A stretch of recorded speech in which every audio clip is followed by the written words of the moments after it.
ابنة الرئيس صدام حسين التي ڕەنا ئەو کچەی سەدام حوسێن کە بەهۆی باوکیەوە تووشی شیزۆفرینیا بوو. یەکێک لە کچەکانی سەدام حوسێن کە بەهۆی باوکیەوە تووشی شیزۆفرینیا بوو هەتا ئێستاش بەدەست کاریگەریەکانی ئەو نەخۆشیەوە دەناڵێنێت. ڕەنا سەدام حوسێن کچی دووەمی سەدامە، ئەوەش لە هاوسەری یەکەمی ساجیدە خەیڕوڵڵا کە چوارەم منداڵی ناو خوشک و براکانێتی پاش عودەی قوسەی ڕەغت. حلا الابنة الصغرى من بنات صدام حسين. ولدت ڕەنا سەدام حوسێن ساڵی 1969 لەدایک بووە. باوکی لەو کاتەدا جێگەی سەرۆک کۆمار بووە. لە هەمان ساڵدا کوتەدایەکی سەربازی کۆتایی بەدەسەڵاتی سەرۆکی ئەو کاتەی عێراق عەبدولسەلام عارەف هێنا.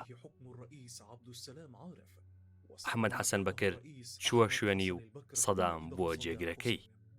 لەگەڵ لەدایکبوونیدا ڕەنا کەوچکی ئاڵتون خرایە سەردەمی. پاش لەدایکبوونی زۆری پێنەچوو بوو بە کچی سەرۆک کۆمار، چونکە ساڵی 1970 سەدام ئەو پۆستەی وەرگرت. ئەو کات ڕەنا تەمەنی تەنیا 11 ساڵ. الجمهورية العراقية وقد كانت تبلغ من العمر 11 عاما. ساڵی 1986 ڕەنا لەگەڵ سەدام کامل مەجید هاوسەرگیری کرد کە کوڕی دووەمی کامل مەجید ئامۆزای سەدام بوو. ڕەنا و هاوسەرەکەی خاوەنی 4 منداڵ بوون، 3 کوڕ و کچێک. ڕەنا هیچ جۆرە چالەکێکی سیاسی نەبوو، زۆر بەکەمی لە ڕاگەیاندنەکان دەردەکەوت، تەنانەت بێستاشەوە لە چاوی میدیاکان دوورە.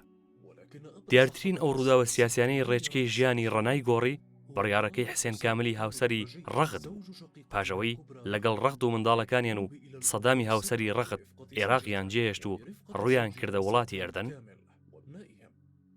هەر بەگەیشتنیان بۆ وڵاتە حسێن کامیل لە کۆنگرەیەکی ڕۆژنامەوانیدا بڕیاری جیابوونەوەیدا لە سیستمی دەسەڵاتی سەدام حوسێن.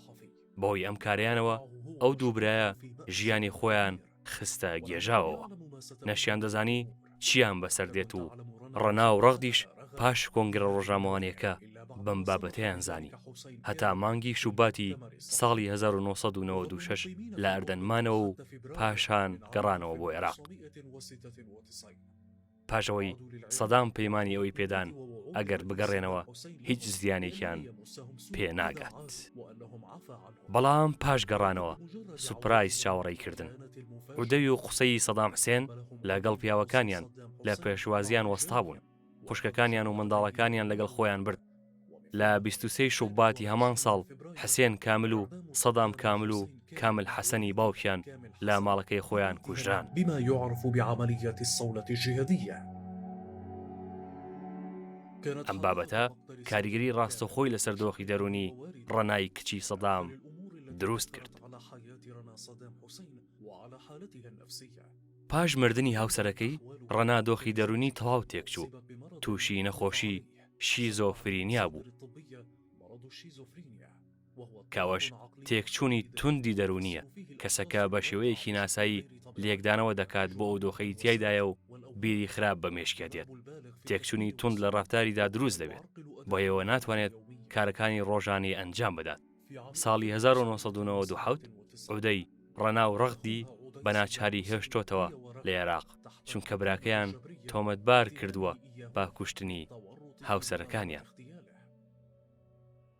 پاش داگیرکردنی ئەمریکا لەلایەن عێراقەوە دۆخی تەندروستی ڕەنا بەرەو خراپتر چووە، چونکە لە هەوڵی ڕاکردندا بووە لەگەڵ منداڵەکانی بۆی پارێزگاری لە ژیانی خۆی و ئەوانیش بکات. پاش بڵاوبوونەوەی هەواڵی بوونی ڕەغت و ڕەنا لە مووسڵ، هەردوو خوشکەکە و منداڵەکانیان بە پێ و بە شێوەیەکی نهێنی مووسڵیان بەجێهێشت. ئەوان چوونە سەرپردی جیاکەرەوەی نێوان عێراق و سووریا و لەوێ چەند ڕۆژێک مانەوە. سەرۆکی ئەردەن دەستی هاوکاری و پاراستنی بۆ هەردووکیان درێژ کرد.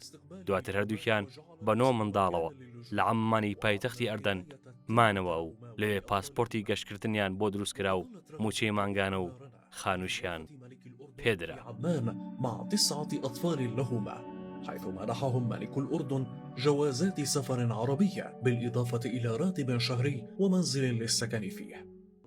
راپۆرتە تەندروستیەکانی ئەردەن ئاشکرایان کردووە پاش ڕاگەاندنی هەواڵی لە سێدەردانی سەدام دۆخی دەرونی ڕەنا گەیشتۆتە ئاستی تێکچوون بەهۆی کاریگەری زۆری ڕووداوەکان لەسەری.